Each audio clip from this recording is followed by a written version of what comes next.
बिस्मिल्लाहिर्रहमानिर्रहीम। अस्सलाम वालेकुम डियर स्टूडेंट्स, उम्मीद है आप सब खैरियत से होंगे। मैथ्स का पीरियड है अभी। कल हमने मैथ्स के टाइप्स को पढ़ा था। इसमें हमने पढ़ा था एम्प्टी सेट्स, जो मैथ्स के टाइप्स थे सारे एम्प्टी सेट्स थे। फिर इसके बाद फाइनाइट सेट था, इनफिनिट सेट था, डिसजॉइंट सेट्स था, overlapping sets, equivalent sets, equal sets, और फिर हमने पढ़ा था यूनिवर्सल सेट। तो उम्मीद है आप समझ गए होंगे, आपको याद होगा जो भी हमने पढ़ा था, आपने नोट कर लिया होगा अपने नोटबुक्स में। इक्विवेलेंट सेट्स जैसा कि आपको याद होगा, ओवरलैपिंग सेट्स पढ़ा था। उसमें से क्या था कि कम से कम ऐसे दो सेट्स जिनमें से कम एक एलिमेंट जो हो वो कॉमन हो, तो उन सेट्स वो सेट्स हमारे पास होंगे ओवरलैपिंग सेट्स। फिर हमने पढ़ा था इक्विवेलेंट सेट्स। इक्विवेलेंट सेट्स ऐसे दो सेट्स होते हैं जिनके एलिमेंट्स या जिनके मेंबर्स की तादाद एक जैसी हो दो सेट्स में, तो ऐसे दो सेट्स हमारे पास होंगे इक्विवेलेंट सेट्स। फिर इसके बाद था इक्वल सेट्स। इक्वल सेट्स कौन से सेट्स होते हैं? ऐसे दो सेट्स जिनके मेंबर्स भी एक जैसे हो और उनकी तादाद भी एक जैसी हो, तो वो सेट्स हमारे पास होंगे इक्वल सेट्स। एग्जांपल्स लिख ली थी हमने, पढ़ ली थी। फिर हमने पढ़ा था यूनिवर्सल सेट। यूनिवर्सल सेट में क्या होता है? यूनिवर्सल सेट ऐसा एक बिगर सेट होता है जिसमें बाकी जो सेट्स हमें दिए गए होंगे उनके मेंबर्स उस एक सेट में मौजूद होंगे, उस सेट में मौजूद होंगे। ऐसा बड़ा सेट जिसमें बाकी सेट्स के मेंबर्स या एलिमेंट्स मौजूद हो, तो उस सेट को हम यूनिवर्सल सेट कहेंगे। आज जो हम पढ़ेंगे वो है सबसेट है। तो सबसेट की स्टार्ट लेते हैं, शुरू करते हैं सबसेट से। सबसेट है हमारे पास, सबसेट के डिफिनीशंस टाइप्स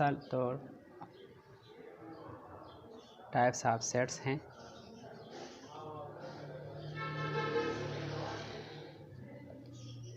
इसमें क्या पढ़ना है आज हमने? Subset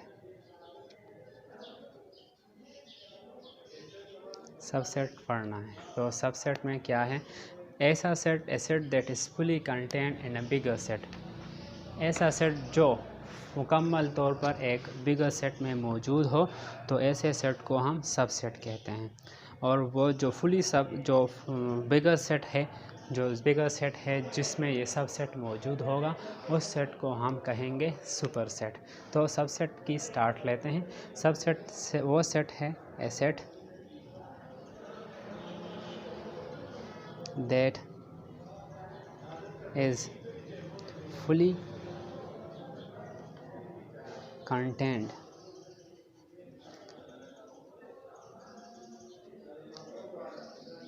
in a bigger set।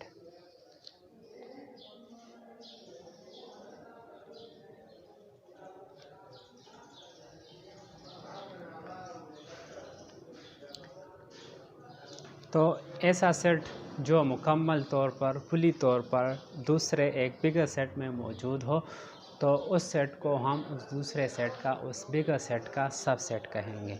और जो बिगर सेट है हमारे पास जिसमें ये सबसेट मौजूद है, जिसका ये सबसेट होगा, उस सेट को हम कहेंगे super set. The set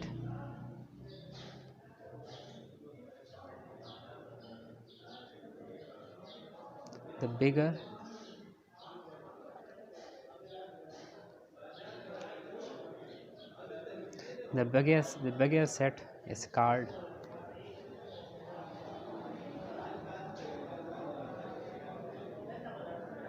the superset। अभी एग्जाम्पल के बाद आप इसको समझ जाएंगे कि बेसिकली है क्या। सबसेट फिर से बता देता हूँ। A set that is fully contained in a bigger set, वो सेट जो मुकम्मल तौर पर एक बड़े सेट में मौजूद हो, उस सेट को हम सबसेट कहते हैं। और जो बड़ा सेट है जिसमें ये सबसेट है, जिसमें ये सबसेट मौजूद हो, कंटेंट हो, उस सेट को हम कहेंगे सुपर सेट। अब एग्जाम्पल ले लेते हैं। हमारे पास एक सेट ले लेता हूँ, दो सेट्स ले लेता हूँ मैं।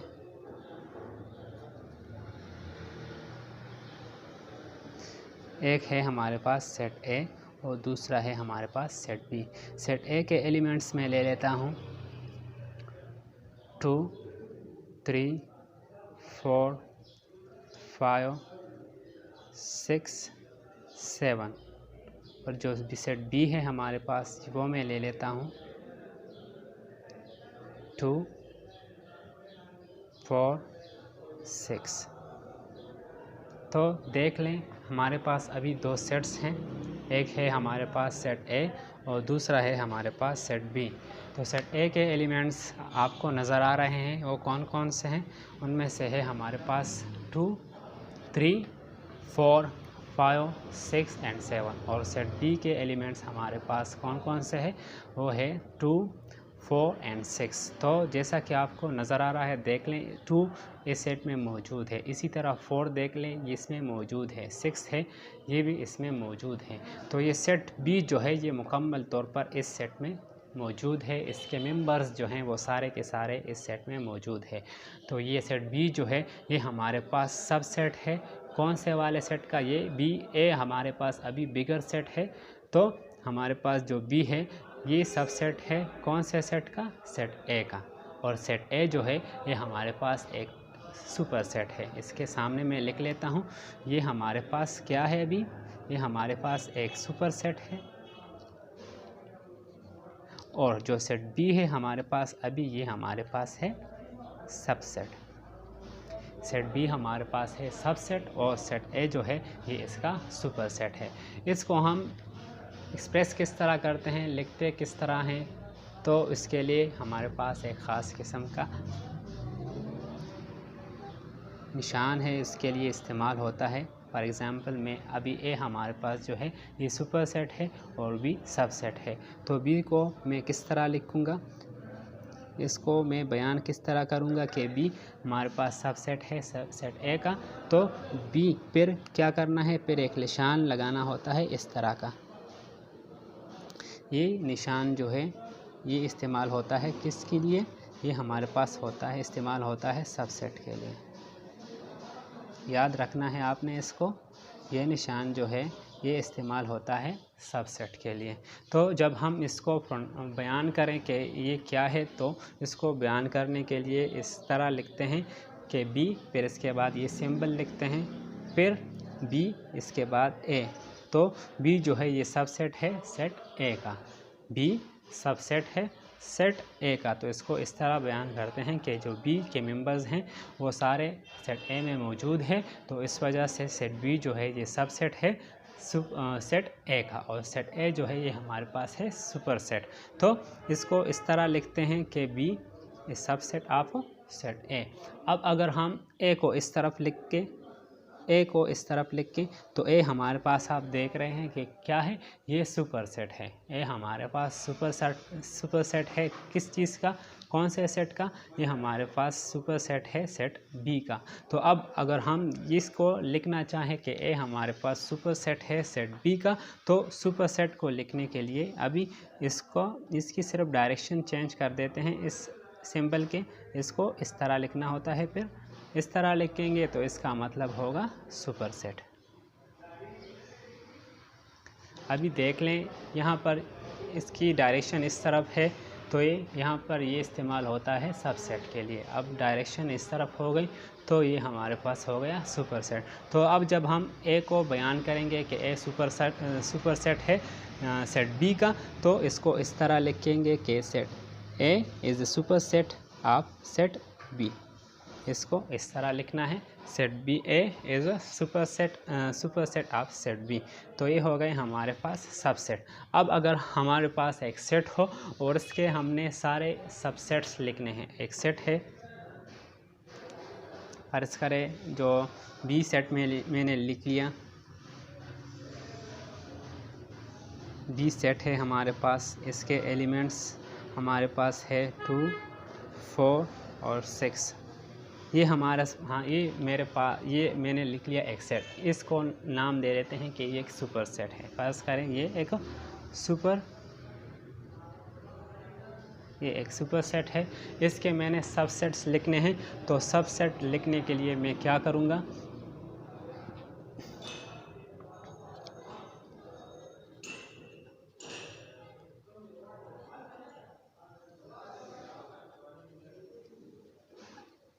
अच्छा, सेट बी के सबसेट्स में लिख लेता हूँ।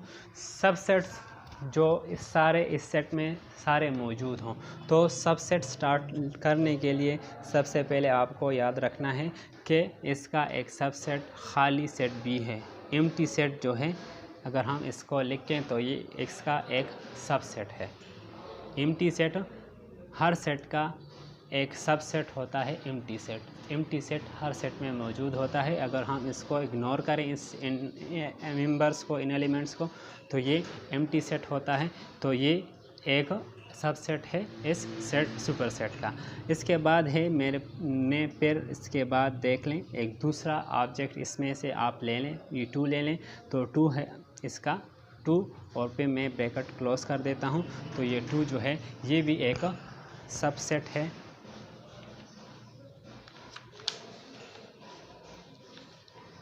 ये बी हमारे पास एक सुपर सेट है 2, 4, 6। तो एम्प्टी सेट जो है ये इसका एक सबसेट है। फिर 2 जो है ये अलग से ले लें तो 2 भी इसका एक सबसेट हो गया। फिर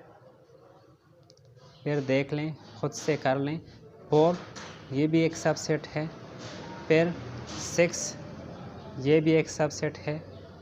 फिर इन दोनों को लिख लें, 2, 4 ये भी इसका एक सबसेट बन गया। फिर लिख लें 4, 6 तो ये भी एक सबसेट बन गया। फिर बाकी बचते हैं ये दोनों, तो ये भी लिख लें 2, 6, इसको यहाँ लिख लेता हूँ 2, 6 ये भी इसका एक सबसेट बन गया। अब लास्ट में जो ख़ुद का ये सेट है ये भी अपने आप का एक सबसेट है। तो ये लिख लें 2, 4, 6 ये भी ख़ुद का एक सबसेट है। तो याद रखना है आपको, 2 सबसेट्स आपके पास ऑलरेडी अवेलेबल होते हैं, आपके पास होते हैं। एक एम्प्टी सेट, जो इस सेट का एम्प्टी सेट है ये भी सबसेट है, और जो ख़ुद ये सेट है ये भी अपने आप का एक सबसेट है। तो 2, 4, 6 यहाँ पर और एम्प्टी सेट यहाँ पर। ये एम्प्टी सेट से स्टार्ट लेंगे। अगर आपसे कहा जाए, आपको एक सेट दिया जाए और आपसे कहा जाए कि ये एक सुपर सेट है, आप इनके सबसेट्स लिख लें, तो कहाँ से आपने स्टार्ट करना है? आपने स्टार्ट करना है एम्प्टी सेट से। एम्प्टी सेट सबसे पहले लिख लें। फिर हर मेंबर को, हर एलिमेंट को अलग अलग ब्रैकेट्स में लिखना है। हर एलिमेंट जो होगा, अगर वो ब्रैकेट में क्लोज होगा, ओपन ब्रैकेट में होगा, तो वो अलग से उसका एक सबसेट होगा। तो इस सुपर सेट के टोटल जो सबसेट्स हैं वो आपको नज़र आ रहे हैं, कौन कौन से हैं। वो सबसे पहले जो है वो एम्प्टी सेट है। फिर ये इसमें 2 है एलिमेंट। फिर 4 का एलिमेंट का जो सेट है ये भी एक सबसेट है। इसी तरह 6, फिर 2, 4, फिर 4, 6, फिर 2, 6, और लास्ट में जो ख़ुद का इसका ये सेट है ये भी एक सबसेट है। तो ये सारे हमारे पास हो गए इस सुपर सेट के सबसेट्स। फिर आते हैं हम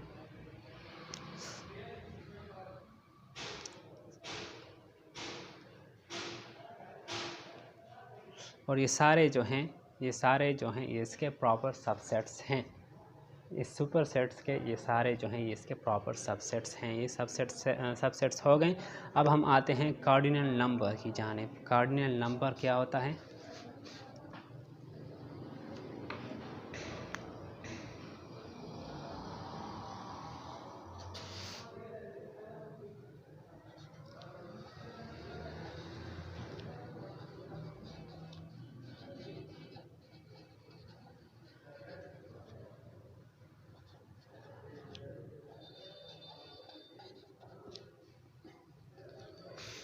कार्डिनल नंबर क्या होता है? कार्डिनल नंबर जिस सेट में जितने एलिमेंट्स हों वो सारे एलिमेंट्स, उन सारे एलिमेंट्स को अगर हम काउंट करें तो उनकी जो तादाद होगी वो उस सेट का, वो तादाद जो होगी वो उस सेट का कार्डिनल नंबर होगा।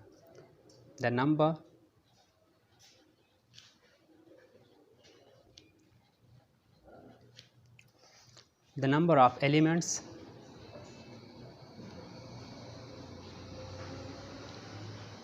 is called the number of elements of a set.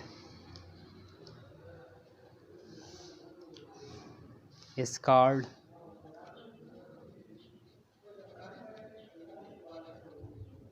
its cardinal number.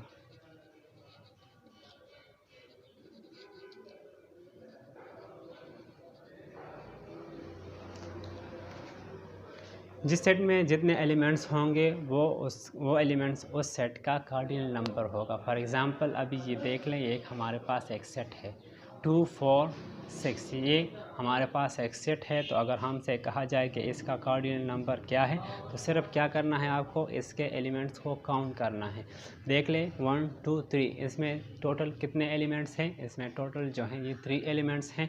तो इस सेट का कार्डिनल नंबर जो होगा वो 3 होगा। अगर इससे अलग कोई एग्जांपल देना चाहें आप देख लें, यहाँ पर इस ए वाला एग्जांपल ले लेते हैं। ए में देख लें हमारे पास टोटल कितने एलिमेंट्स हैं, देख लें 1 2 3 4 5 6। तो इसके जो टोटल एलिमेंट्स है वो हमारे पास 6 हैं। तो इस सेट का कार्डिनल नंबर जो होगा वो क्या होगा? 6 होगा। ये एग्जांपल तो दे दिया हमने, लिख लिया 2 4 6, इसका कार्डिनल नंबर 3 होगा। तो जो भी सेट होगा उसके जितने एलिमेंट्स होंगे आप जब इनको काउंट करेंगे तो वो उस सेट का कार्डिनल नंबर होगा। फिर आते हैं हम सिंबल्स यूज़ इन सेट्स।